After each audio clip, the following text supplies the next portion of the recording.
di ginjal ABC-nya apa, yang setelah ginjal ABC-nya apa. Dia sangat komplit menerangkan pembuluh darah yang ada di dalam ginjal itu, yang sifatnya intinya fungsi adalah untuk menyaring. Fungsi adalah untuk mengeluarkan racun. Fungsi adalah untuk mengatur keseimbangan air dan elektrolit, terutama garam, natrium maupun kalium. Fungsi untuk vitamin D, fungsi untuk keseimbangan asam basa. Masih banyak. Yang intinya itu ketika itu terganggu, maka bisa akan menjadikan fatalitas kematiannya tinggi sampai 70% lebih. Saya kira itu secara singkat. Kami lanjutkan ke Dokter Nini, Dokter Nini. Kami persilakan Dokter Nini, 25 menit waktunya, nggih. Matur nuwun Prof. Joko. Bismillahirrahmanirrahim. Assalamualaikum warahmatullahi wabarakatuh. Yang terhormat Profesor Ahmad Muzaki sebagai Sekretaris Umum MUI Jawa Timur, yang terhormat Dr. Erwin Asta Triyono, SPPD, Kepala Dinas Kesehatan Jawa Timur, yang terhormat Profesor Joko Santoso, PhD, SPPD, sebagai Ketua BK MUI Jatim, dan yang terhormat Dr.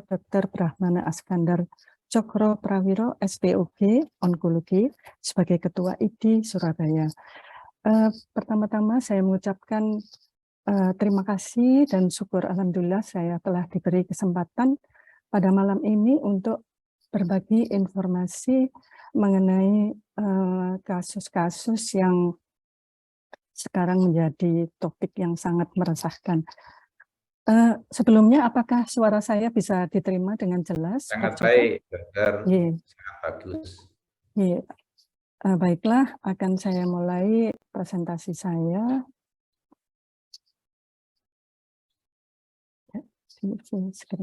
Ya, baik. Jadi pada malam ini, jangan balik lagi. Saya akan membahas mengenai bagaimana cara mendiagnosis dan penanganan gangguan ginjal akut pada anak.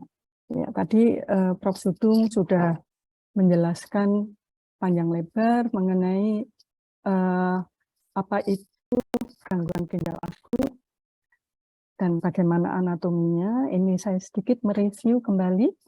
Jadi kita mempunyai dua ginjal, kanan dan kiri, di mana ginjal ini akan dialiri darah di sini. Darah ini akan mengalami suatu proses penyaringan, ya, yang darah bersih akan kembali ke tubuh kita, sedangkan sampah-sampahnya akan dikeluarkan melalui ureter atau di sini pipa-pipa daripada ginjal, yang selanjutnya urin ini akan dikeluarkan ditampung di kandung kemih dan selanjutnya akan dikeluarkan.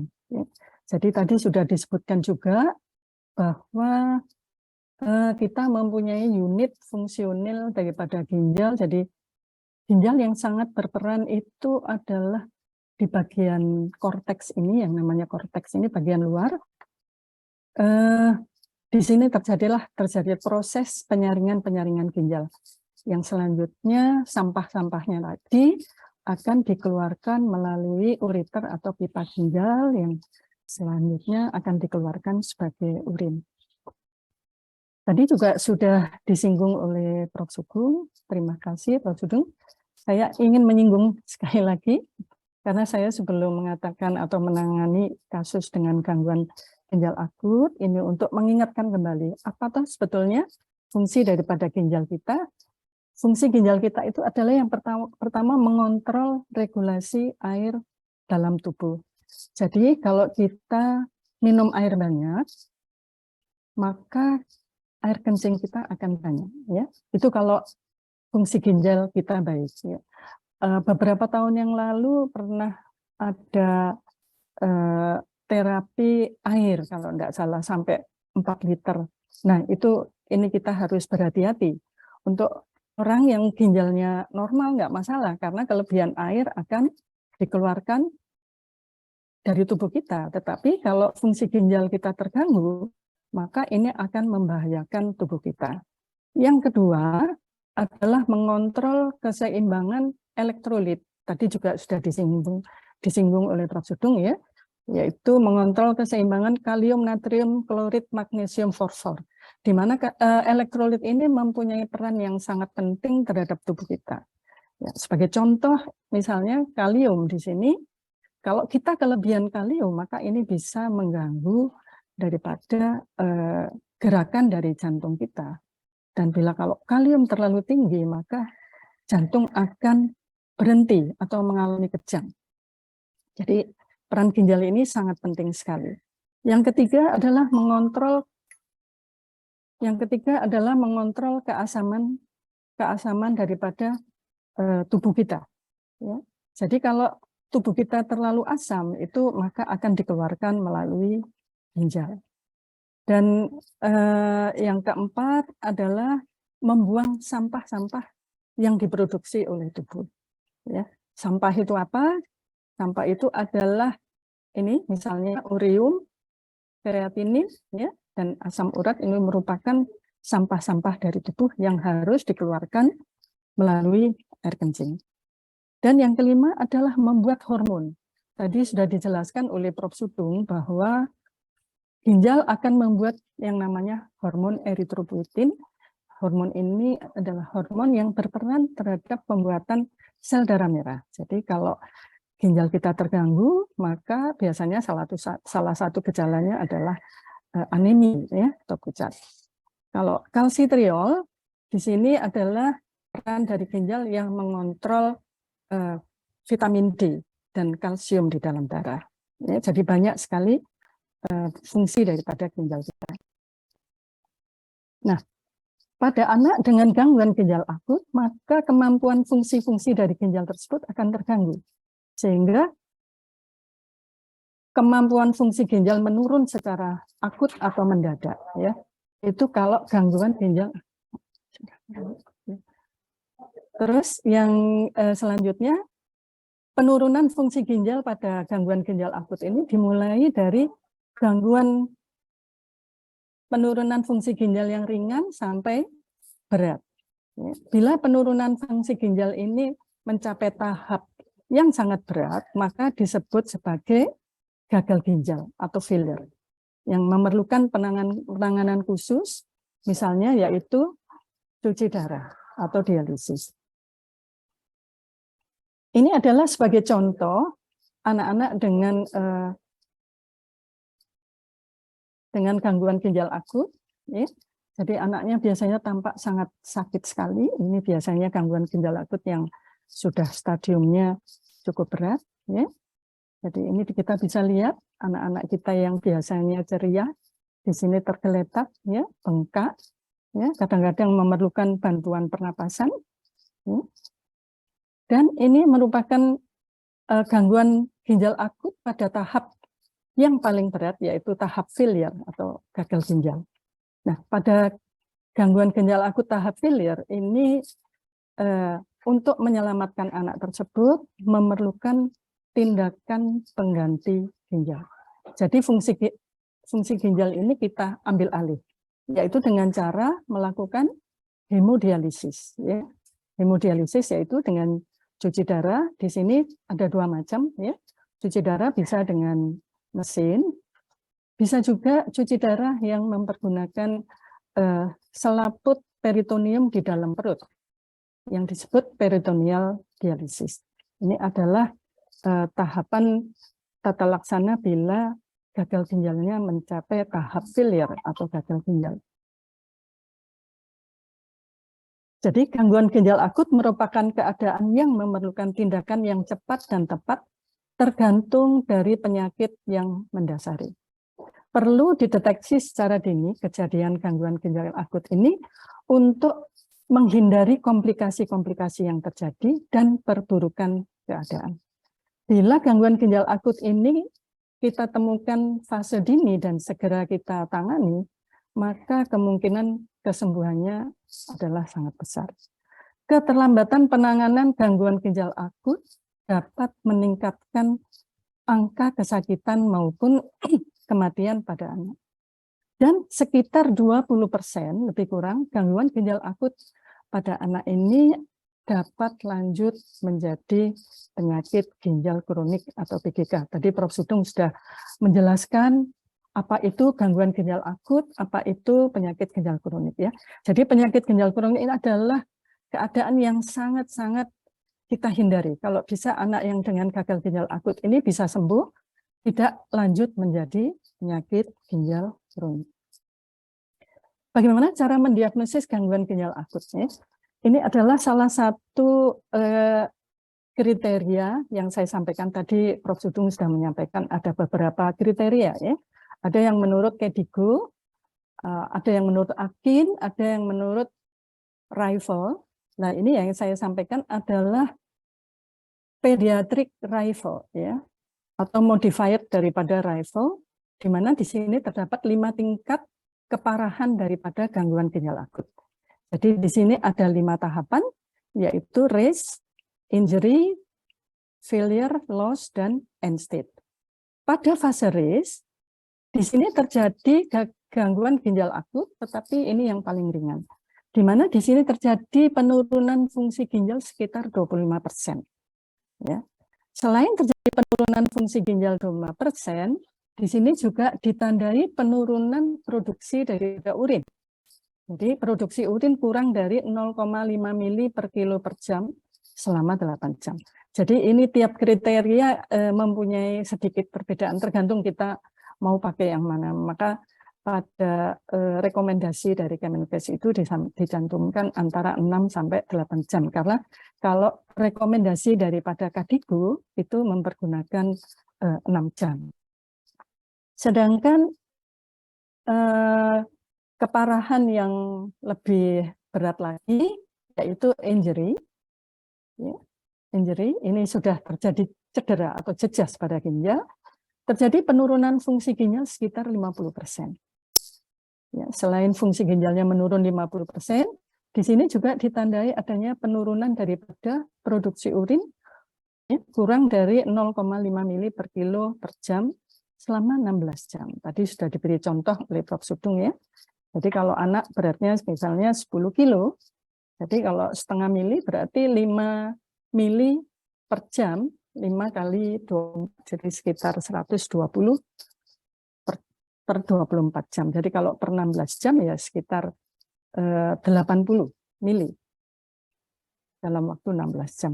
Namun ini ya sulit ya kalau masyarakat kita untuk tahu ini berapa mili ya. Kita bisa melihat ibu-ibu, saya kira itu sangat lekat sekali dengan putra-putrinya.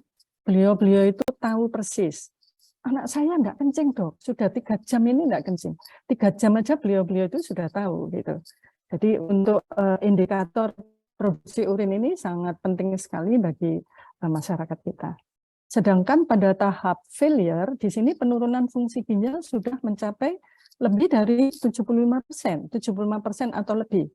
Dan juga ditandai penurunan dari fungsi produksi urin yang sangat rendah sekali sampai tidak keluar kencingnya selama 24 jam. Sedangkan tahap yang selanjutnya yaitu loss. Loss berarti kondisi failure yang terjadi selama 4 minggu.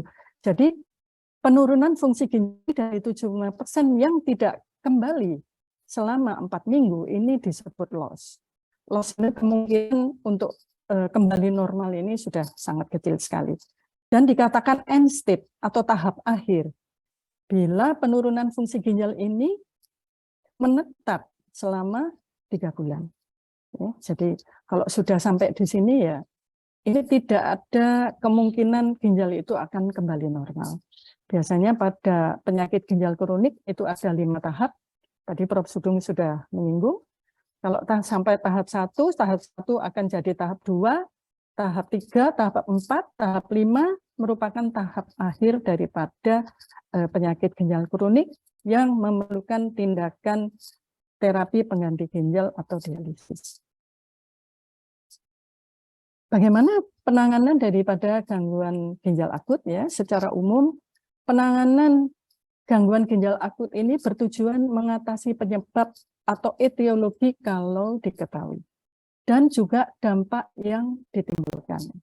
Misalnya kadang yang seperti sekarang kita masih belum jelas kira-kira apa yang menyebabkan anak-anak kita ini banyak yang mengalami gangguan ginjal akut. Tadi sudah disinggung juga bahwa etiologi atau sebab daripada penyakit ginjal akut ini ada 3, yaitu sebab prerenal, yaitu kondisi-kondisi yang terjadi sebelum menuju ke ginjal. Ini biasanya disebabkan karena kekurangan aliran darah menuju ke ginjal. Ini sebagai contoh bila terjadi perdarahan, diare, atau infeksi berat. Sedangkan sebab renal itu adalah gangguan pada ginjalnya sendiri. Pada anak-anak yang lebih besar itu sering terjadi peradangan daripada ginjal, atau yang disebut tadi glomerulonefritis akut, ya. Ini yang paling sering kita temukan. Infeksi, ya, infeksi di sini adalah infeksi berat, misalnya sepsis. Obat-obatan juga bisa menyebabkan terjadinya gangguan ginjal akut. Toksin atau racun, ya, ini juga bisa menyebabkan gangguan ginjal akut. Misalnya kalau terkena gigitan ular, misalnya, maka toksinnya itu bisa menyebabkan gangguan ginjal akut. Atau timbunan daripada asam urat di sini, ya. Jadi asam urat yang merupakan sampah dari tubuh kita. Kalau berlebihan, dia akan mengendap di ginjal, maka akan terjadi suatu keadaan yang disebut gangguan ginjal akut. Sedangkan sebab renal ini biasanya akibat dari sumbatan, sehingga aliran air kencing itu tidak bisa keluar. Hal ini dapat terjadi misalnya pada keadaan terjadinya batu ginjal. Pada anak-anak sering terjadi penyempitan saluran kencing yang terjadi akibat kelainan bawaan, ya. Atau gangguan fungsi daripada kandung kemih. Gangguan fungsi kandung kemih ini maksudnya kalau kandung kemih kita itu terisi penuh urin, maka akan timbul rangsangan atau rasa ingin berkemih. Nah, pada anak dengan gangguan fungsi kandung kemih ini, rasa itu tidak ada. Sehingga walaupun kandung kemihnya sudah menampung, saya punya pasien sampai hampir 2 liter pada anak umur 1,5 tahun, itu kencingnya tetap tidak bisa keluar. Sehingga anak tersebut bisa mengalami gangguan ginjal akut.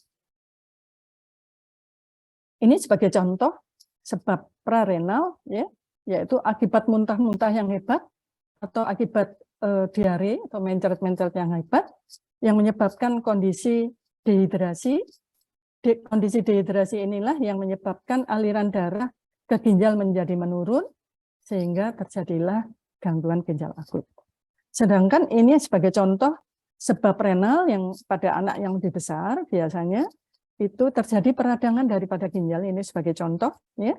Ginjalnya berwarna, mohon maaf, kencingnya berwarna Coca-Cola, ya, merah pekat. Gitu. Ini merupakan salah satu tanda terjadinya peradangan daripada ginjal. Warna kuning ini adalah warna ginjal, warna urin yang normal, ya. Pada keadaan di mana terjadi peradangan di ginjal, maka warna kuning menjadi seperti Coca-Cola, ya, warna merah gelap ini, ya. Ini adalah sebagai contoh. Selain itu, anaknya biasanya mengalami sembab, ya, mengalami bengkak, perutnya bisa sampai buncit begini. Selain itu juga anak tersebut juga mengalami peningkatan tekanan darah atau hipertensi. Ya, anak-anak bisa terjadi hipertensi, ya. Sering saya ditanya, dokter, anak-anak kok bisa hipertensi, ya? Hipertensi bukan hanya terjadi pada orang dewasa, pada anak-anak juga bisa terjadi hipertensi. Ini yang merupakan salah satu petanda adanya gangguan di ginjal. Sedangkan sebab postrenal di sini contohnya adalah batu ginjal, ya. Batu ginjal ini akan menyebabkan gangguan ginjal akut bila kedua saluran daripada ginjal tersebut terganggu. Kalau salah satu aja biasanya masih fungsi ginjalnya bisa normal, ya. Kita bisa hidup dengan satu ginjal saja. Jadi kalau dua-duanya ginjal itu terganggu, maka fungsinya akan terganggu. Yang kedua, adanya sumbatan katup uretra posterior. Ya. Jadi ini biasanya pada anak laki-laki, di sini pada saluran kencing yang bagian luar yang disebut uretra itu mengalami penyempitan atau sumbatan sehingga kencingnya tidak keluar. Akibatnya kencingnya akan menumpuk di sini di kandung kemihnya dan akibatnya bisa naik ke atas ke ginjalnya dan bisa mengganggu fungsi. Ini yang selanjutnya adalah contoh penyakit bawaan yang namanya prune belly syndrome. Ini ya, di mana anak tersebut tidak mempunyai dinding perut dan juga otot-otot di kandung kemihnya juga terganggu sehingga dia tidak mampu mengeluarkan kencing. Dan ini neurogenic bladder ini adalah gangguan fungsi daripada kandung kemihnya. Ini biasanya ada gangguan persarafan di bagian tulang belakangnya. Sehingga dia tidak mampu mengeluarkan air seni, air kencing. Dalam keadaan normal, kalau kandung kemih ini sudah terisi kencing memenuhi kapasitasnya, ya, jadi akan regangan daripada otot-otot daripada dinding kandung kemih ini akan merangsang kita untuk berkemih. Jadi kita kebelet pipis ya, kebelet kencing. Nah, pada anak dengan neurogenic bladder mekanisme ini tidak ada. Sehingga walaupun kencingnya sudah banyak, itu tidak ada timbul rangsangan untuk berkemih. Ya, ini yang akhirnya hampir sama dengan ini yang menyebabkan kencing itu naik ke atas sampai ke ginjal yang bisa menyebabkan gangguan ginjal akut. Dan yang ini yang selanjutnya adalah sindrom tumor lisis. Tadi juga sudah disinggung oleh Prof. Sudung, ya, pada yang sering itu pada penyakit kanker darah, di mana pecahan daripada sel-sel darah putih atau sel kanker tersebut akan menimbulkan peningkatan daripada asam urat yang akan menyumbat ginjal tersebut. Nah, bagaimana penanganan gangguan ginjal akut?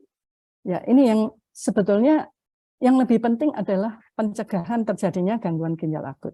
Ya. Pencegahan terjadinya gangguan ginjal akut, pemantauan faktor risiko terjadinya gangguan ginjal akut, terapi simptomatis atau suportif, terapi obat-obatan, dan terapi pengganti ginjal yang disebut dialisis atau cuci darah.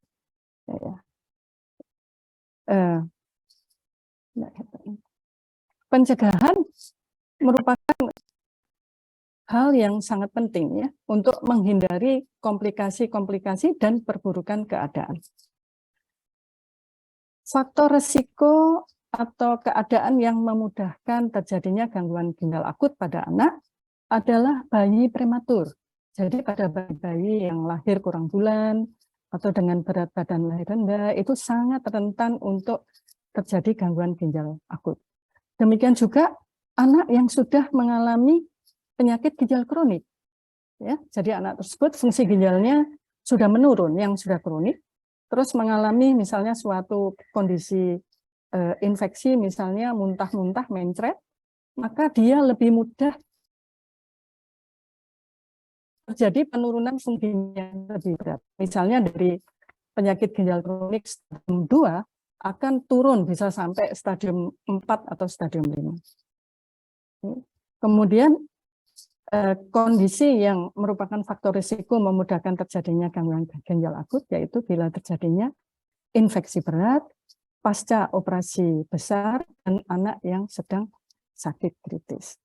Oleh karena itu sangat penting kita melakukan pemantauan faktor risiko terjadinya gangguan ginjal akut ini untuk menghindari hal-hal yang tidak kita inginkan.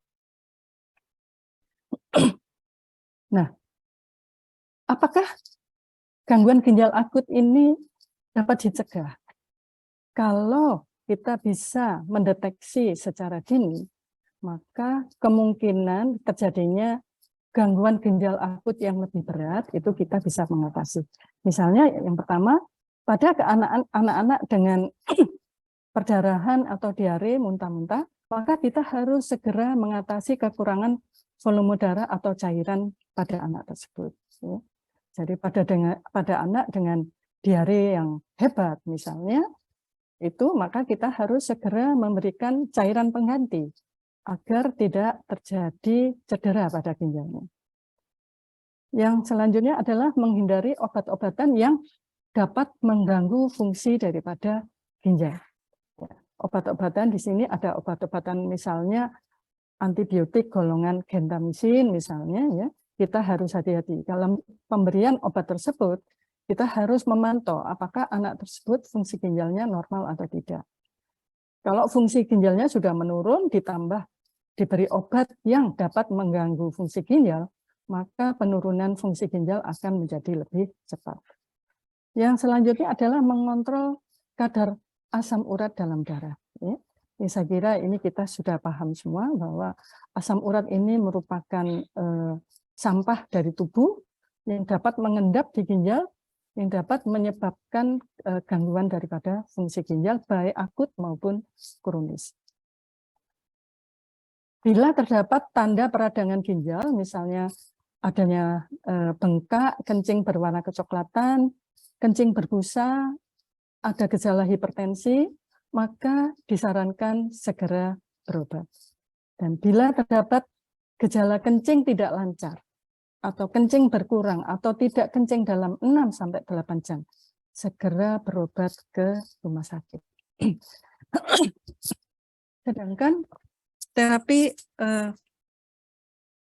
suportif atau terapi simptomatis, di sini tujuannya adalah untuk mempertahankan aliran darah di dalam tubuh, sehingga menyebabkan perfusi atau aliran darah ke seluruh tubuh menjadi baik. Yang kedua adalah mengontrol tekanan darah.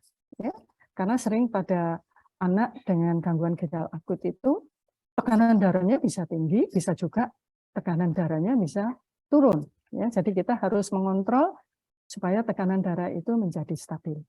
Menghindari obat-obat yang dapat merusak ginjal atau yang disebut nefrotoksik, dan memberikan nutrisi yang baik. Terapi obat-obatan, ya, sampai saat ini belum ada obat yang memuaskan untuk mengatasi gagal ginjal akut ini. Dan obat-obatan yang digunakan saat ini masih dalam pemantauan efektivitasnya. Dan untuk pasien dengan gangguan ginjal akut state yang paling berat, yaitu state failure, maka diperlukan terapi pengganti ginjal. Nah, kapan kita melakukan terapi pengganti ginjal ini? Ya, indikasinya bila anak dengan gangguan ginjal akut ada tanda-tanda gejala kelebihan cairan. Tanda kelebihan cairan ini misalnya anaknya itu sesak biasanya, ya, sampai gagal jantung, ya, bisa demikian. Atau kadar kalium dalam darah yang sangat tinggi.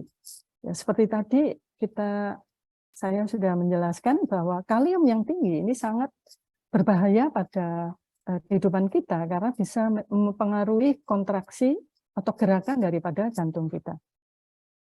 Terdapat gangguan asam dalam darah yang sangat berat. Ini juga bisa mengancam jiwa dan bisa mengganggu fungsi jantung. Dan terdapat gejala keracunan amonia atau urin. Gejala keracunan amonia ini tandanya biasanya anaknya mual-mual, muntah, tidak sadar, bisa sampai kejang. Ya. Bila terdapat tanda-tanda penurunan kesadaran, mual, muntah dengan kadar urium yang tinggi, maka kita harus segera melakukan terapi pengganti ginjal. Nah, terapi pengganti ginjal yang mana yang kita lakukan?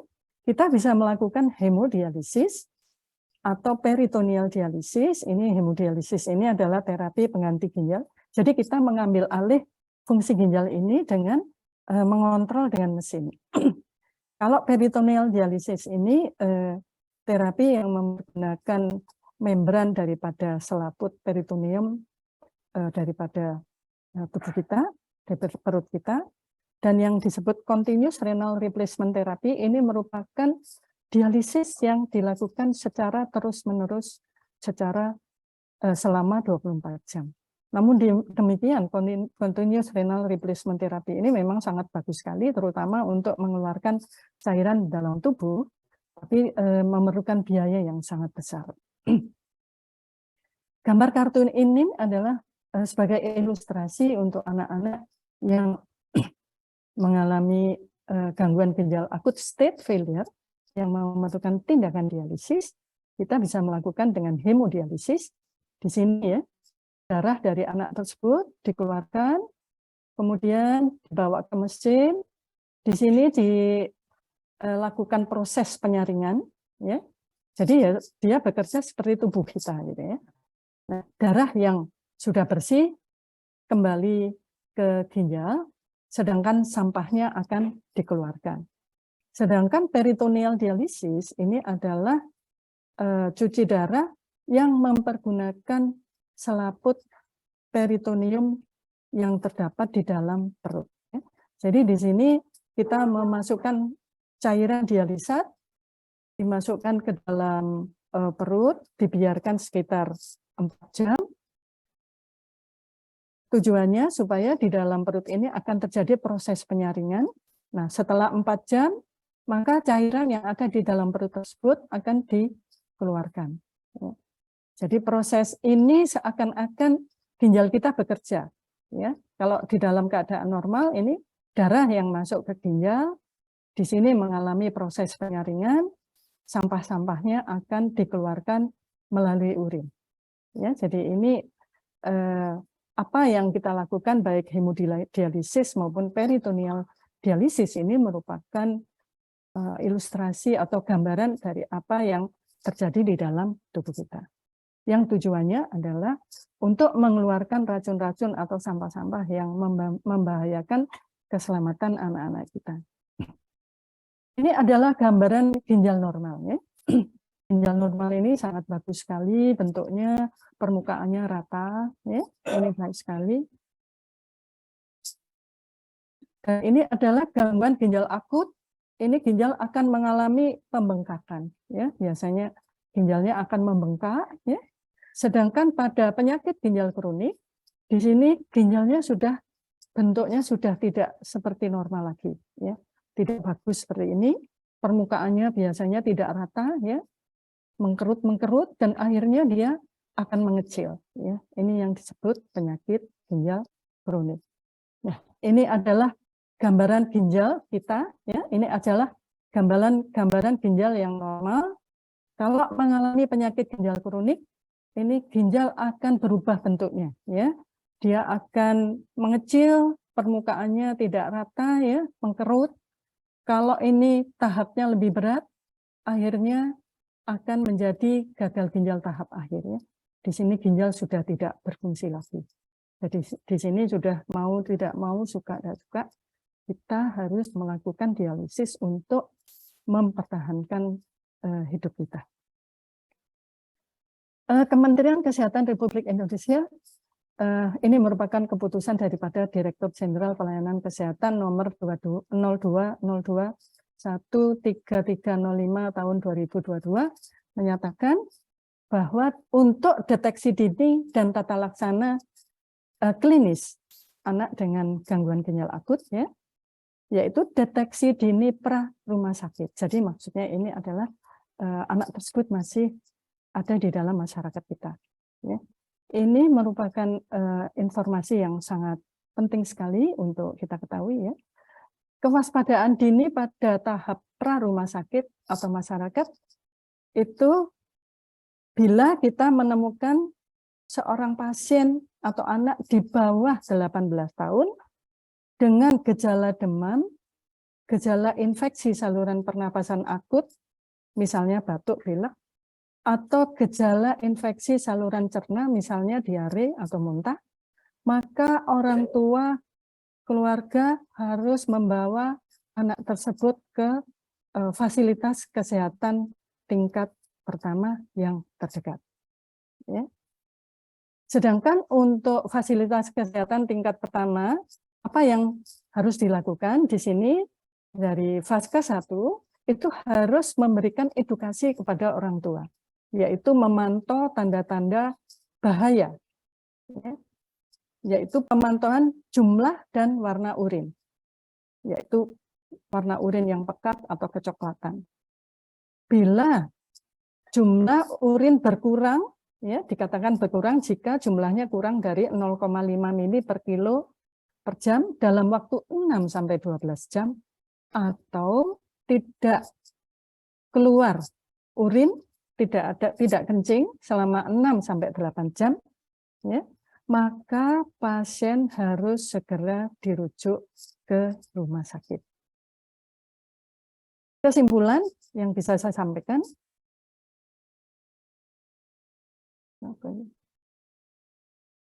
gangguan ginjal akut itu memerlukan tindakan yang sangat cepat, ya, merupakan keadaan yang serius dan memerlukan penanganan yang segera dan tepat.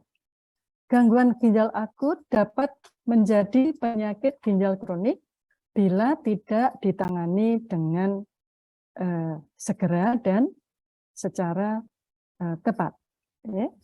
Dan tata laksana gangguan ginjal akut tergantung penyebabnya. Tadi sudah disebutkan bahwa gangguan ginjal akut tersebut ada yang pre-renal sebelum masuk ke ginjal, renal ataupun post-renal.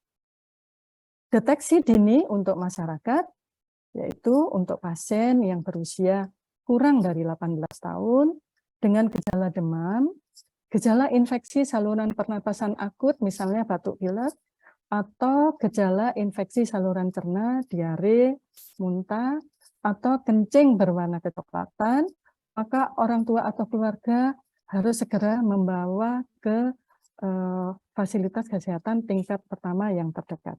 Sedangkan untuk anak yang kencing berkurang 6-12 jam atau tidak kencing harus segera dibawa ke rumah sakit terdekat. Demikian yang bisa saya sampaikan.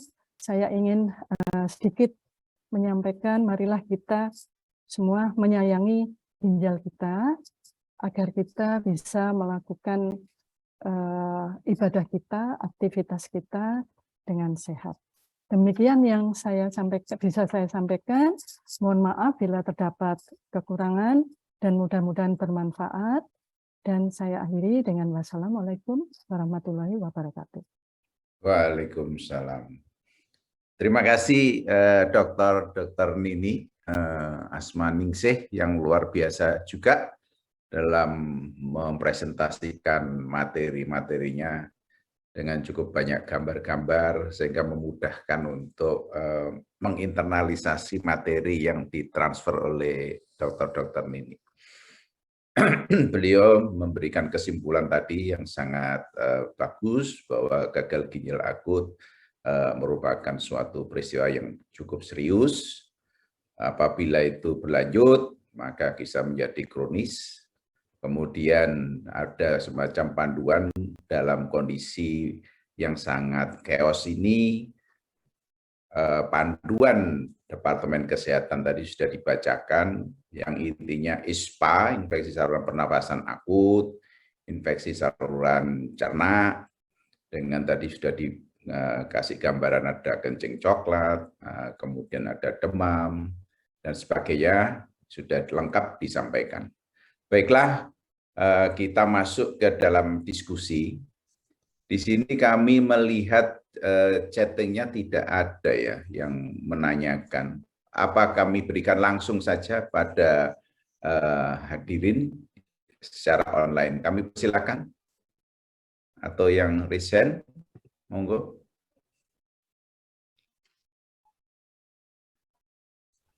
Ning Risma dibantu. Yang resign siapa? Ada 7 yang di chat itu Prof. Joko. Silakan aja, dibacakan aja nanti bantu Prof. Joko. Sertifikat. Chattingnya nggak ada pertanyaan. Udah ada. Nggak ada pertanyaan. Udah jelas Prof. Joko. Tanya sertifikat itu. Tanya sertifikat. Iya. Ada ini saya lihat juga senior. Tadi ada yang resen kayaknya. Mana ada yang resen? Di kolom chat ada baru masuk. Ya, silakan dibacakan aja, Inggris. Baik, pertanyaan dari Wardah Alhamid. Berapa mililiter air yang dibutuhkan tubuh anak-anak dalam seharinya? Apakah mempengaruhi fungsi ginjal dan fatal akibatnya kalau kurang kebutuhannya? Monggo, Prof. Kami persilakan Dr. Nini atau Prof. Sudu. Baik, Prof. terima Sugeng kasih saya atas kira ya. pertanyaan. Ya. Ya. Terima kasih atas pertanyaannya. Saya senang sekali ada menanyakan kebutuhan air karena saya juga berkecimpung di bidang air. Ya, Prof. Ya, ya, Jadi ya, Prof. agak berbeda memang kalau orang dewasa biasanya memerlukan air 2 liter per hari kan begitu ya. Cuman pada anak itu tidak demikian. Kenapa? Karena anak itu ada tumbuh dan berkembang. Ada beberapa cara untuk menentukan berapa jumlah cairan yang dibutuhkan seorang anak. Ada berdasarkan rumus Holiday Segar, ada berdasarkan jumlah luas permukaan tubuh, ada berdasarkan berapa ya masukan. Tapi yang lazim kita gunakan adalah Holiday Segar. Artinya apa? 10 kg pertama itu dikali 100 ml. Artinya kalau beratnya 9 kilo kali 100, 900 ml. Kemudian 10 kg kedua di atas 10 dikalikan 50. Dan 10 dan kemudian selanjutnya di atas 20 dikali 20. Misalnya kalau anak itu beratnya 15 kilo, artinya 10 dikali 100 ml ditambah 5 kali 50 ml artinya 1250 ml. Itulah kebutuhan normal. Ada range-nya memang tidak bisa disamakan karena anak itu proses tumbuh berkembangnya. Tapi yang lazim kita gunakan menggunakan rumus Holiday Segar. Itulah kira-kira kebutuhan cairan. Nah, dalam penelitian kurang lebih kalau 2% kita kekurangan air, maka sudah terjadi gangguan kognitif. Ada penurunan kognitif, kadang-kadang ngantuk, di sekolah juga demikian. Sehingga kekurangan air sangat berpengaruh terhadap perkembangan kognitif kita. Dari berbagai macam penelitian yang kami sudah tuliskan beberapa buku kami mengenai kebutuhan air, tentang air, itu dijelaskan bahwa ada penelitian menyatakan ada kelompok anak yang dipuasakan dalam 12 jam belajar matematik dan anak yang lain, kelompok lain dengan minum air, maka yang tidak mengkonsumsi air, jumlah persoalan yang bisa mereka jauh lebih kecil dibandingkan yang mengkonsumsi air. Nah, oleh karena itu sangat penting bahwa kebutuhan air ini untuk perkembangan anak memang dalam tahap awal karena tubuh kita punya kompensasi tubuh tadi kita katakan fungsi ginjal itu bisa mengatur. Kalaupun anak kekurangan air bisa mengatur tidak kurang anak karena jumlah produksi air kemihnya berkurang. Tetapi kalau dalam jangka lama berlanjut ada berbagai macam hal yang timbul nanti terjadi, bisa menyebabkan nanti batu saluran kemih, bisa memudahkan nanti gangguan pertumbuhan dan lain sebagainya. Oleh karena itu, pada anak-anak jangan biarkan mereka sampai kurang air. Lazimnya selama ini kita setelah haus baru minum. Mestinya kalau sudah haus itu sudah tanda-tanda kurang air, tanda-tanda dehidrasi. Mestinya minum sebelum haus karena kekurangan air nanti lama-lama dari penelitian di Afrika menyatakan bahwa mereka orang-orang yang hidup di negara tropis yang minumnya kurang jauh lebih tinggi angka batu saluran ginjalnya pada batu saluran kemih dibandingkan mereka yang tidak di daerah-daerah tropis seperti itu. Jadi itu barangkali jawaban saya untuk beberapa kebutuhan air yang tadi itu barangkali bisa digunakan dengan menggunakan rumus Holiday Segar tadi. Barangkali itu Prof. Joko. Luar biasa ini, lengkap sekali. Ada tambahan dokter ini? Udah lengkap, Prof. Sudah lengkap. Oke. Baiklah, ini ada yang resen ini ya. Ini Risma, ada 2 ya tadi. Dokter siapa? Mohon izin Prof, mungkin ini masih berkaitan dengan pertanyaan yang tadi, Prof. Silakan. Nah, sebentar, mohon maaf. Apakah kebutuhan air yang dimaksud itu hanya air minum air putih begitu? Bagaimana dengan susu atau minuman yang lain yang dikonsumsi? Bagaimana, Prof? Yang kita butuhkan bukan susu, tapi air. Air itu bisa dalam bentuk air putih, bisa dalam susu, bisa dalam teh manis. Karena sesungguhnya kita tidak pernah mengkonsumsi air. Kita konsumsi adalah cairan. Air itu adalah H2O, sementara cairan adalah air tambah zat terlarut. Jadi ya kita meskipun sebenarnya air putih yang kita katakan itu air, sebenarnya di dalam sana ada kandungan elektrolitnya loh. Jadi sebenarnya kita mengkonsumsi cairan. Nah, itulah itu. Jadi yang kita konsumsi sebenarnya itu termasuk susu, kuah sayur dan lain sebagainya pun itu sudah mencukupi kalau kita hidup kita. Jadi bukan hanya air minum saja, bukan. Jadi semua konsumsi air yang kita perlukan. Barangkali begitu tuh, Prof. Joko. Ya, luar biasa. Terima kasih, Prof. Sudah luar biasa ini lengkap. Silakan yang Risen tadi. Oke, saya beri kesempatan untuk yang raise hand. Mungkin Pak Amin Tohari bisa sampaikan pertanyaannya. Ya, terima kasih Kak Risma Barakallah. Saya mau bertanya terkaitan dengan terkaitan dengan masalah penyakit namanya ginjal. Hal tersebut sangat begitu merisaukan umat ya terkait dengan ginjal tersebut, yang karena ginjal itu akan menggerogoti orang yang awalnya waras kemudian tidak waras, dan itu sangat berbahaya bagi mereka yang kena ginjal. Yang saya tanyakan ialah ginjal itu apakah penyebab daripada minuman ataukah mungkin ketika dengan pikir segala? Karena kalau minuman logikanya memang kayak seperti minuman serupa dengan keratindeng ya, keratindeng, kemudian juga ada kaitan dengan minuman-minuman yang begitu extra jos dan sebagainya. Itu apakah semata untuk itu? Barangkali juga pola pikir atau gimana begitu ya, karena terkait dengan masalah ginjal itu sangat begitu menyeramkan untuk bagi umat manusia. Mohon untuk penjelasannya dan kami aturkan terima kasih. Jazakumullahu ahsanal jaza. Terima kasih. Terima kasih, Prof. Terima kasih, Pak Risma. Assalamualaikum warahmatullahi wabarakatuh. Waalaikumsalam. Terima kasih Pak Amin Tohari ya. Kami persilakan Dr. Nini ya untuk menjawab. Monggo. Terima kasih Prof. Joko atas pertanyaannya tadi mengenai minuman ya. Seperti apa? Ya. Keratindeng.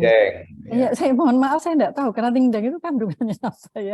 Jadi ya memang benar Pak Amin, kita harus hati-hati kalau mengkonsumsi minuman-minuman yang tidak jelas komposisinya apa, apalagi itu dikonsumsi dalam jumlah yang cukup sering, ya kita harus waspada gitu ya. Karena zat-zat yang ada di dalamnya itu kita tidak tahu apakah nanti bisa mengganggu ginjal atau tidak. Jadi sebaiknya kalau kita mau mengkonsumsi minuman-minuman itu, sebaiknya kita paham apa isinya minuman tersebut. Sehingga kita bisa menghindari kemungkinan terjadinya gangguan daripada fungsi ginjal kita. Saya kira demikian ya Prof. Joko. Mungkin ada tambahan ya Prof. Joko. Saya tidak tahu keratindeng itu isinya. Baik, Prof. Baik. Dari Prof. Sudung, mari. Baik, saya tambahkan yang kita butuhkan sebenarnya air. Cuma saya katakan yang kita konsumsi selama ini cairan. Jadi air ditambah zat terlarut. Ada banyak zat terlarut di dalam yang kita konsumsi seperti minuman-minuman tersebut. Persoalannya sebenarnya adalah apa sih yang ada kandungan di dalam minuman tersebut. Ada banyak kandungan-kandungan yang di dalam dimasukkan oleh banyak perusahaan dalam minuman tersebut. Apakah itu pemanis, apakah pewarna, apa zat untuk energik, dan lain sebagainya. Nah ini yang kita mesti lihat. Tetapi kalau itu sudah lewat BP POM selama ini barangkali itu salah satu institusi di negara kita yang sudah boleh memberikan ini minuman yang beredar ini sudah terregistrasi, sudah boleh dikonsumsi apa tidak karena mereka selalu itu. Tapi kalau belum barangkali perlu kita lihat dulu kandungannya apa supaya nanti kita tahu betul kandungan-kandungan yang ada dalam minuman yang beredar itu merusak tubuh kita apa tidak. Bukan hanya merusak ginjal tapi juga organ-organ tubuh yang lain. Barangkali tambahan dari saya Prof. Joko. Ya, terima kasih Prof. Sudung juga Dr. Nini sudah sangat lengkap sekali dan kami mengingatkan bahwa apa yang sudah disebut tadi itu sebetulnya merupakan suatu case by case. Nanti yang mempunyai ownernya nanti marah nanti itu. Kalau dikatakan wah ini nanti bla bla bla menyebabkannya. Kita percayakan apa yang disampaikan oleh Prof. Sudung bahwa itu Badan POM itu adalah lembaga yang berkompeten untuk memfilter bahwa itu sudah aman atau tidak. Demikian ya tambahannya. Resen yang kedua. Dr. Edi kayaknya ya, Dr. ini Edi. Risma. Nggih. Ya, Nggih. silakan Dr. Edi. Oh, nggih, makasih Prof. Assalamualaikum. Salam. Prof, saya tadi sudah dijelaskan si patofisiologinya. Saya akan lebih menanyakan etiko-mediko-legal dan sosialnya. Ya. Jadi kasus saat ini kegagalan atau gangguan fungsi ginjal oleh pemerintah melalui kementerian sudah dikatakan itu kejadian KLB, ya, kejadian yang luar biasa. Jadi artinya sudah menyangkut masyarakat. Nah, saya mau tanyakan, tadi sudah dijelaskan dokter. Ini menyangkut, kebetulan saya sebagai ketua MAKERSI, Mahkamah Etik, ini masalah kodiki dan kodersi. Ya, bagaimana kejadian luar biasa ini ketika masyarakat membutuhkan layanan kesehatan yang disebut ini itu menjadikan halangan, hambatan, bahkan penolakan. Nah, ini akan jadi masalah hukum, masalah etik, bahkan masalah hukum. Jadi kalau sampai ini atau dokter menghambat, menghalangi, bahkan menolak, nah ini akan ada pelindungan, ada gangguan pelindungan anak, pelayanan publik. Dan ini kaitannya dengan Undang-Undang Kesehatan, Undang-Undang Rumah Sakit, dan Undang-Undang Praktek Kedokteran. Ini akan bagaimana kalau kejadian ini agar hak masyarakat seperti Undang-Undang Dasar 45 Pasal 28 adalah hak. Nah, kewajibannya ini ada di negara. Negara ini ya termasuk dokter, rumah sakit, dan yang lain. Kalau jangan sampai kejadian KLB ini ada unsur-unsur penolakan, menghalang-halangi, dan menghambat. Nah, ini mungkin fungsi Dinas Kesehatan, Dr. Erwin harus memberikan suatu bentuk layanan atau mekanisme dan prosedur yang tegas, baik itu yang dilakukan pada ID dokter, Ikatan Dokter, dan karena kaitannya dengan Persi, Perhimpunan Rumah Sakit, Arsada. Ini harus diberikan sesuatu ketentuan etik dan ketentuan hukumnya kalau sampai terjadi penghalang-halangan, penghambatan, dan menolak. Gitu. Saya kira itu tolong nanti Prof bisa dijawab karena ini kan masalahnya MUI ya, Majelis Ulama yang ini harus. Nun sewu, Dr. Edi, singkatnya pertanyaannya apa, Dr. Edi? Ya, pertanyaannya ya bagaimana jangan sampai kejadian-kejadian KLB ini ditolak, dihambat, dihalang-halangi, bahkan ditolak oleh rumah sakit, bahkan dokter juga menolak. Itu bagaimana sanksi etiknya, baik sanksi hukum nanti di rumah sakit oleh Dinas Kesehatan pemerintah. Ya, saya kira itu pertanyaannya, Prof. Jadi itu keseimbangan posisi toh maksudnya itu. Ya. Jadi kalau masyarakat haknya itu perlindungannya, terus sementara itu KLB itu bagaimana persepsinya dari sisi masyarakat, dari sisi pemerintah dan jajaran dokternya, gitu toh maksudnya. Keseimbangan ini. Ya. Kami persilakan Prof. Sudung atau Dr. Nini. Prof. Sudung mungkin. Baik, terima kasih Prof. Saya belum dengar apakah sudah KLB apa tidak. Saya nggak tahu sore ini apa waktu ini ya. Tapi karena dari kemarin kita minta ini, kita pertanyakan ini KLB apa tidak, belum ada kepastian dari Kemdikbud. Saya tidak mendengarkan sore tadi waktu konferensi pers sudah dilakukan KLB apa tidak. Tetapi yang jelas bahwa menentukan KLB itu adalah wewenangnya Kementerian Kesehatan sesuai dengan Undang-Undang Wabah. Nah, sehingga semua kejadian-kejadian seperti itu menjadi tanggungan pemerintah. Dan saya setuju tadi seperti tadi, kalau ini sudah ditetapkan KLB, tentu siapapun itu tunduk kepada undang-undang wabah, undang-undang tentang KLB tersebut. Tidak boleh ada menghalang-halangi hal seperti karena ada sanksi hukum. Saya bukan ahli hukum, tapi demikianlah saya tahu kalau sudah dimasukkan undang-undang itu.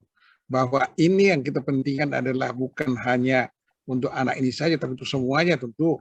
Seorang tenaga kesehatan atau rumah sakit pun tidak lagi layak untuk menolak karena tidak ada lagi alasan menolak kalau ini sudah KLB, karena semua kalau sudah KLB semua biaya akan ditanggung oleh pemerintah sehingga tidak ada alasan untuk Fasiankes untuk menolak. Barangkali Prof. Joko mungkin. Ya, terima kasih Prof. Sudung. Ada tambahan dari Dr. Nini?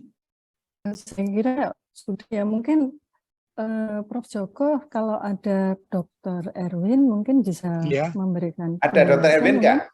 Dr. Erwin ada nggak? Pak Kadinkes? Monitor Pak Kadinkes. Sambil menunggu Saya Pak Kadinkes, ini ada senior kita ini, Dr. Windu ya. Monitor Dr. Windu. Ditambahkan informasinya Dr. Windu. Oh, enggak mau monitor ya. Oke, jadi saya rasa itu dulu sementara. Saya sepakat dengan disampaikan oleh Prof. Sudung, juga dengan dokter ini tadi menunggu Dr. Erwin kalau selaku pejabat yang berkompeten dalam menambah jawaban. Oke, kita lanjut lagi. Ada lagi Ning Risma? Mungkin kita merespon pertanyaan di kolom komentar ini, Prof, terkait kondisi yang saat ini sedang berkembang begitu.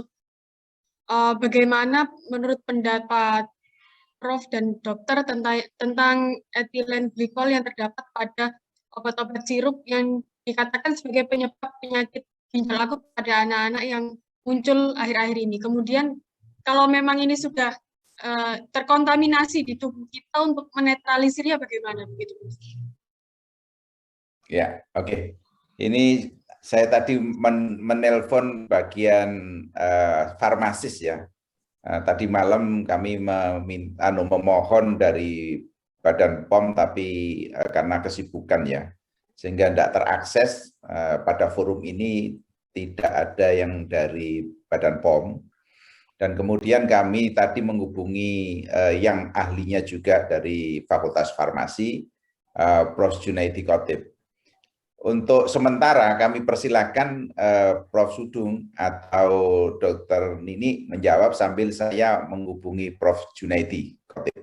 Kami persilakan Prof. Sudung.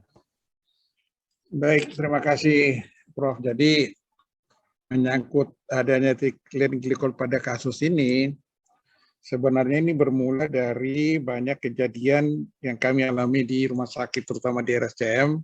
Dalam beberapa bulan ini kok ada pasien gangguan ginjal akut yang manifestasi klinisnya berbeda dengan yang biasa. Sehingga kita telusurilah bahwa ada beberapa hal yang mungkin penyebabnya, apakah infeksi dan lain sebagainya, kita sudah cari. Dan salah satu yang masih memungkinkan adanya konsumsi obat-obat. Karena ini kita lihat pasien-pasien kita di sini mengacu dengan laporan WHO di Gambia, bahwa di sana mereka mengkonsumsi obat-obat penurun demam. Nah, oleh karena itulah, jangan-jangan ini salah satu sebabnya, jangan-jangan kita belum tahu. Kita telusuri, kami di RSCM kami telusuri, ada beberapa pasien-pasien kami yang sebelum ini telah dapat memang mengkonsumsi obat-obat tersebut, tapi kami tidak tahu nama obatnya karena labelnya itu sudah dicopot. Biasanya di klinik kan dicopot itu langsung ditempel begitu saja. Nah, itu sudah diperiksa di puslab-4. Ternyata memang beberapa obat itu mengandung etilen glikol. Tadi juga di konferensi pers dari Kementerian Kesehatan juga sudah menyampaikan seperti itu. Jadi etilen glikol itu sebenarnya bukan hanya di obat saja, di tempat lain juga ada digunakan itu, tapi dalam kadar-kadar yang sangat rendah. Nah, inilah yang dikatakan menyebabkan gangguan fungsi ginjal akut karena menyebabkan proses inflamasi di ginjal tersebut, sehingga terjadi gangguan ginjal akut. Tetapi sampai sekarang Kementerian Kesehatan pun belum berani menyimpulkan bahwa ini menjadi penyebab yang pasti, karena masih ada penelitian-penelitian lebih lanjut. Tapi yang jelas, tadi juga di Menteri Kesehatan juga menyampaikan bahwa ada satu antidot dari etilen glikol ini, namanya fomepizole yang didapatkan dari Singapura, dan itu sudah kami cobakan di pasien kami di RSCM. Ada 6 pasien yang sudah kita berikan, hasilnya lumayan, hasilnya baik. Jadi ada beberapa pasien itu baikan. Jadi kita barangkali ini antidot yang betul gitu, tapi apakah itu penyebab langsung itu masih kita kaji begitu, Prof. Joko, mengenai etilen glikol ini. Ya, terima Dan kasih. itu tadi juga sudah disampaikan juga oleh Menteri Kesehatan tadi pada saat konferensi pers. Ya. Mungkin Terima kasih. Prof. Joko. Silakan. Ya, pengalaman kami di Surabaya, kami mendapatkan sebetulnya 59 kasus dengan gangguan ginjal akut, tetapi yang tidak jelas diketahui etiologinya, yang dulunya dikatakan misterius itu hanya sekitar 24%. Jadi yang lainnya mengalami perbaikan. Nah, dari 24% ini, sekitar 14 kasus ini mempunyai gejala yang bermacam-macam, Prof. Joko. Jadi kelihatannya kita masih belum berani menyimpulkan bahwa ini betul karena obat atau kemungkinan karena suatu proses peradangan, karena gejalanya itu seperti badai sitokin gitu, Prof. Joko. Jadi anaknya itu awalnya mengalami gejala seperti batuk pilek itu 2-3 hari, kemudian tidak kencing, gagal ginjal, kita bisa menyelamatkan ginjalnya, alhamdulillah. Jadi kencingnya bisa keluar, tetapi pasien tersebut mengalami gangguan pada organ-organ yang lainnya. Jadi ada yang mengalami infark pada otak sehingga mengalami brain death, sehingga akhirnya pasien tersebut tidak bisa ditolong. Jadi kelihatannya gangguan ginjal akut yang kita hadapi sekarang ini kelihatannya bervariasi begitu. Jadi mungkin di RSCM kondisinya agak berbeda dengan yang kami hadapi yang ada di Dr. Sutomo.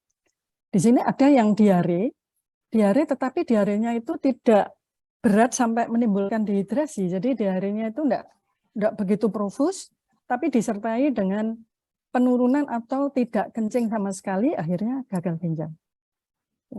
Jadi demikian Prof. Joko. Jadi gejalanya kelihatannya masih bermacam-macam ya. Saya kok rasanya masih juga memikirkan kemungkinan infeksi ya. Memang kan sampai sekarang kita belum tahu pasti penyebab daripada gangguan ginjal akut ini yang sebenarnya itu apa? Apakah betul karena obat-obat yang dikonsumsi gitu, atau karena proses peradangan atau inflamasi yang menyebabkan multi organ dysfunction yang akhirnya pasien tersebut meninggal. Karena beberapa kasus yang meninggal itu pun sebetulnya fungsi ginjalnya membaik ya, yang ditandai dengan produksi urin yang meningkat, ya, penurunan daripada kreatinin, tetapi pasien tersebut meninggal karena gangguan pada organ yang lainnya. Demikian Prof. Joko yang bisa saya sampaikan.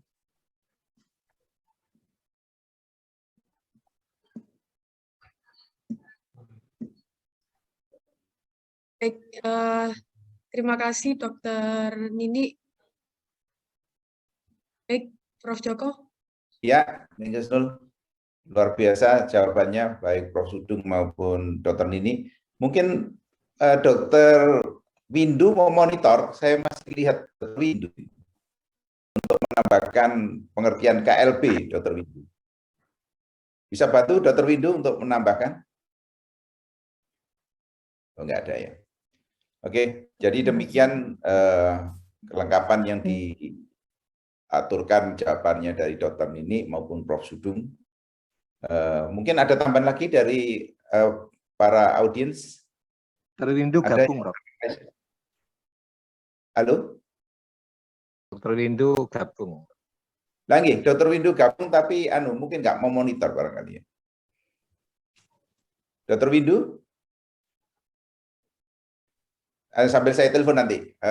Mungkin ada yang bertanya lagi? Ada di sini pertanyaan Prof. Joko. Ya, Prof. Sudung, monggo. Ini ada pertanyaan dari Dr. Suno Hardo. Oh ya.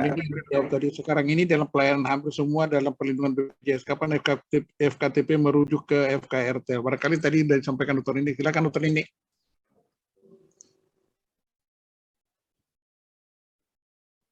Dr. Nini. Ya, Prof. Sudung, mohon maaf tadi saya sedang menelpon Dr. Windu. Bagaimana, Prof. Sudung? Jadi ada pertanyaan di sini saya baca itu mengenai sekarang ini dalam pelayanan hampir semua dalam perlindungan BPJS. Kapan FKTP merujuk ke FKRTL? Tadi kan ini sudah sedikit. Itu mungkin saya kira itu juga wewenang daripada Kadinkes ya, Prof. Sudung, untuk menjelaskan mengenai apa namanya itu tadi. Oh, sorry, apa Prof. Sudung mengenai fase ke-1 tadi? Iya, merujuk tadi itu kan tadi disinggung tadi ada Dr. Nur tadi pada akhir tadi dari Saudari Dirjen tadi. Iya. Maksudnya kapan dirujuk? Pertanyaannya di chat tadi, pertanyaan di chat barangkali bisa dibaca. Bentar ya, saya lihat. di chat.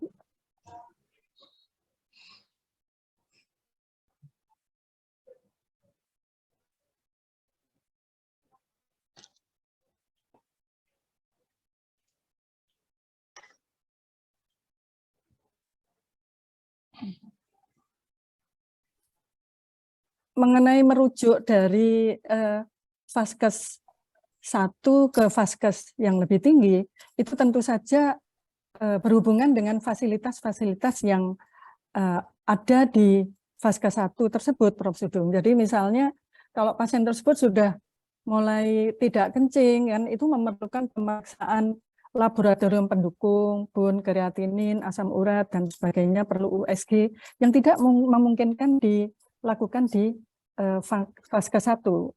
Jadi saya kira kapan kita merujuk, kalau sudah ada tanda penurunan produksi urin, tidak kencing 6-8 jam, saya kira harus segera dirujuk ke rumah sakit yang tingkatannya lebih tinggi, yang tentu saja dengan fasilitas kesehatan yang lebih mumpuni begitu.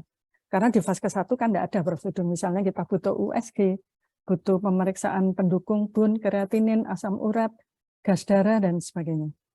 Saya kira demikian. Terima kasih ya, Dr. Nini, Prof. Sugeng, karena waktunya ya. Ada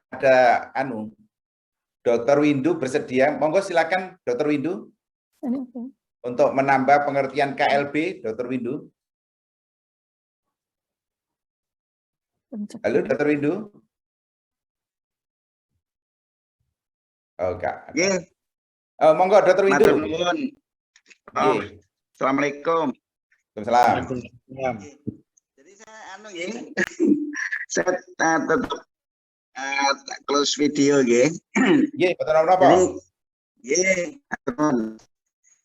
kalau pertanyaan tentang KLB itu kan kejadian luar biasa. Nah, ini syarat kapan dikatakan KLB, yaitu sebenarnya KLB ini kan biasanya kan penyakit menular ya, tetapi menurut peraturan menteri tidak harus penyakit menular, ya, tidak harus penyakit menular, ya, tetapi biasanya adalah penyakit menular. Nah, kapan disebut KLB itu ada beberapa kriteria sebetulnya, tapi yang terpenting adalah karena kan artinya kan kejadian luar biasa, kejadian yang di luar biasanya kan begitu ya. Jadi artinya kalau tadinya nggak ada menjadi ada, atau tadinya misalnya katakanlah satu bulan cuma 2 gitu ya, 2, 1, 2, 3, tiba-tiba menjadi 10 misalnya kasusnya, maka itu berarti menjadi KLB.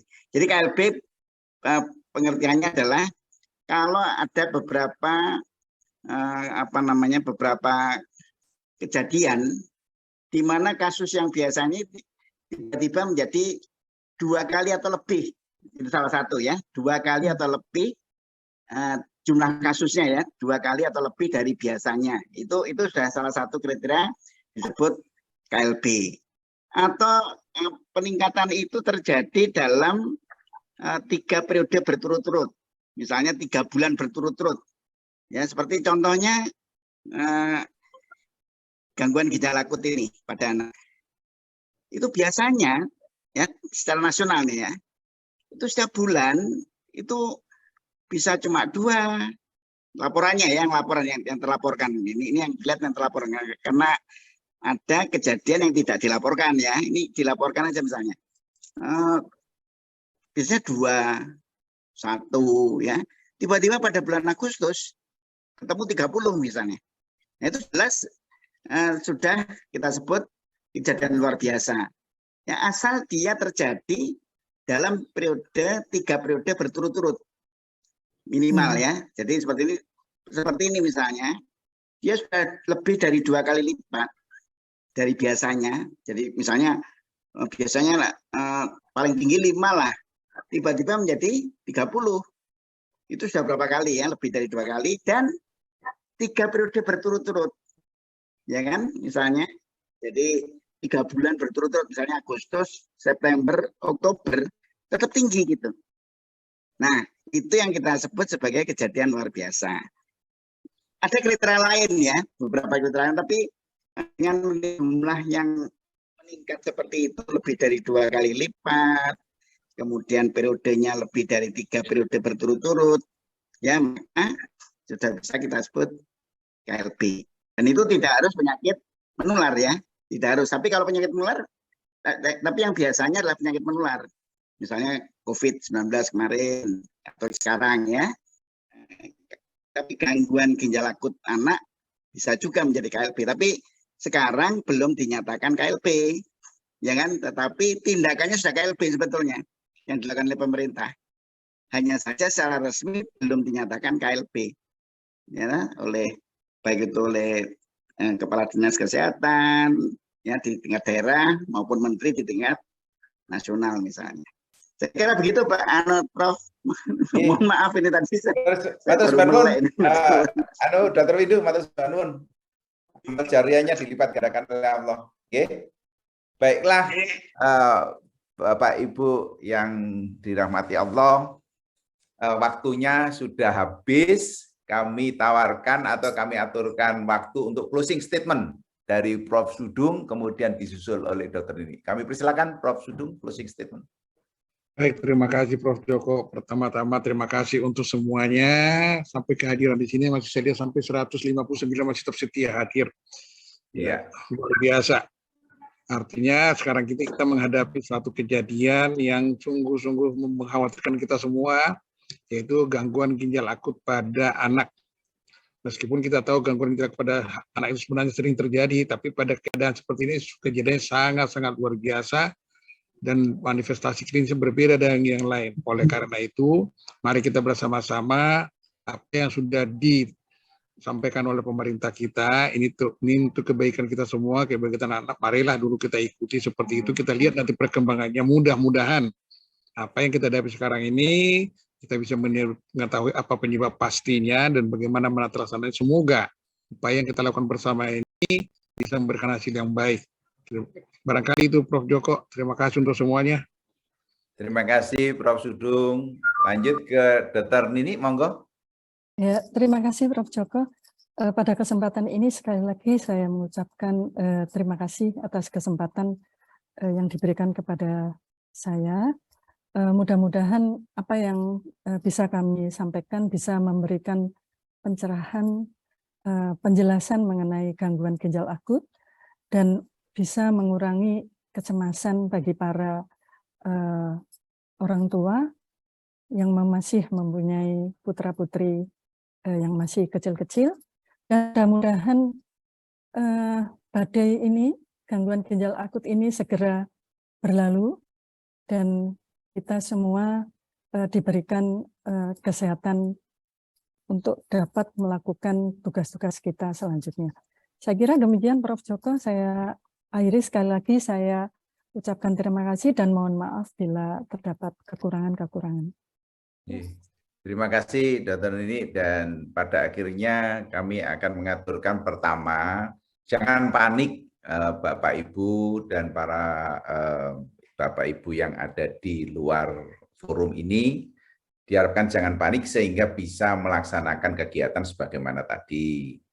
Juga dengan jangan panik, maka kita perlu menjaga pola hidup sehat. Pola hidup sehat, tidur yang cukup, kemudian kebiasaan-kebiasaan untuk menjaga kebersihan, cuci tangan, kemudian jangan makan di luar yang mestinya itu bisa diminimalisir karena kita tidak tahu. Tapi kalau sudah tahu ya monggo silakan. Nah, berikutnya serahkan ahlinya. Serahkan ahlinya. Masing-masing level sudah terstandarisasi oleh pemerintah dan itu menjadi suatu kewajiban dari ahlinya untuk melindungi masyarakat. Saya rasa hanya itu yang ingin bisa kami aturkan. Mohon maaf apabila hal yang kurang berkenan dalam layanan forum webinar malam ini. Dan terima kasih kepada Prof. Sudung, kepada Dr. Nini yang luar biasa memberikan waktunya, memberikan ilmunya, yang mana ini merupakan amal jariah panjenengan ya, Prof. Sudung sama Dr. Nini. Ya, lalu kemudian Dr. Windu, Kehormatan makasih luar biasa para bagi kami bisa diundang seperti ini. Amin, amin, amin, Prof. Dan Dr. Windu. Kami silakan kembali kepada panitia, silakan. Baik, terima Ini kasih Prof. Joko. Sebelum masuk ke sesi penutup, mungkin Prof. Zaki bisa memberikan closing statement. Mohon izin, Prof. Zaki.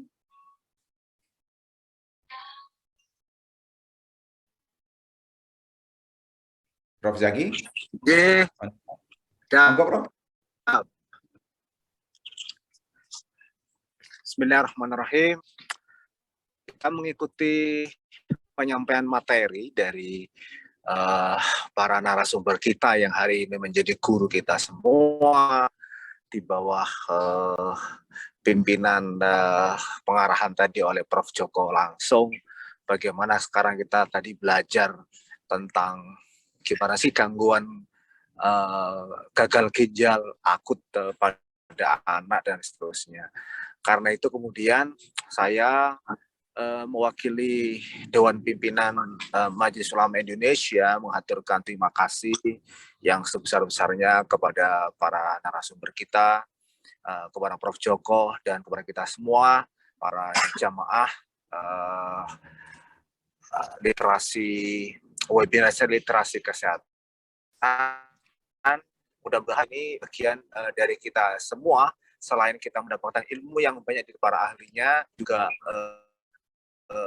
menjadi bagian penting untuk kemudian mensinergikan upaya-upaya kita semua yang dipimpin oleh Prof. Joko untuk menyandingkan antara agama dan kesehatan yang langsung bersentuhan dengan kebutuhan warga masyarakat.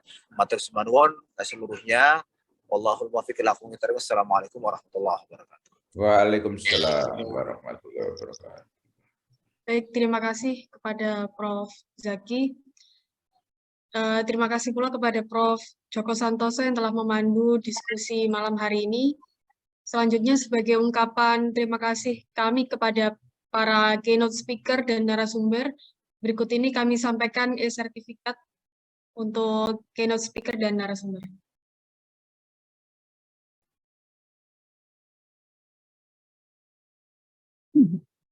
Yang pertama untuk Dr. Nini. Terima kasih, Dokter. Terima kasih.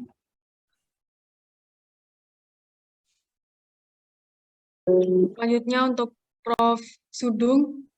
Terima kasih. Prof. Terima kasih banyak, cepat sekali langsung ada. Terima kasih, Prof. Sudung, Dr. Nini. Baik, tibalah kita di penghujung acara, oleh karena itu kami mohon doa penutup yang akan disampaikan oleh Ustadz Fauzi Palestin, Sekretaris MUI Jawa Timur. Waktu dan tempat kami silakan.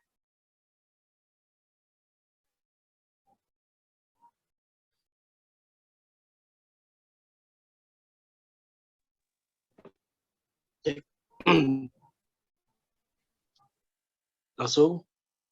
Monggo. Assalamualaikum warahmatullahi wabarakatuh. Bismillahirrahmanirrahim. Alhamdulillah rabbil alamin. Allahumma shalli ala Muhammad wa ala sayyidina Muhammad. Allahumma anqulna wal muslimin minasy syaqawati ila as-sa'adah wa minal 'adabi ila ar-rahmati wa minal isaati ila al-ihsan wa minas sukhti ila ar-ridha. Allahumma bijahin nabi ishfi mardana wa marda atfalina ومرضى المسلمين والمسلمات شفاء عاجلا لا يغادر سقما ولا ألما. اللهم طول عمرنا وصحح أجسادنا ونور قلوبنا وثبت إيماننا وزين أخلاقنا وإلى الخير قربنا وعن الشر أبعدنا إنك على كل شيء قدير. لا إله إلا أنت سبحانك إني كنت من الظالمين. ربنا ظلمنا أنفسنا وإن لم تغفر لنا وترحمنا لنكونن من الخاسرين. صلى الله على سيدنا محمد وعلى آله وصحبه وبارك وسلم والحمد لله رب العالمين. السلام عليكم ورحمة الله وبركاته. Waalaikumsalam. Baik, terima kasih kami sampaikan. Selanjutnya sebagai wujud rasa cinta kita kepada tanah air, mari kita luangkan waktu sejenak untuk menyanyikan lagu bagi negeri.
Alhamdulillahirrabbilalamin, webinar malam hari ini berjalan dengan lancar. Kami mengucapkan terima kasih atas atensi yang diberikan oleh para hadirin.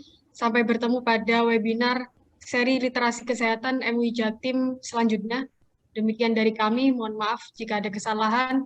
Wassalamualaikum warahmatullahi wabarakatuh. Waalaikumsalam. Waalaikumsalam warahmatullahi wabarakatuh.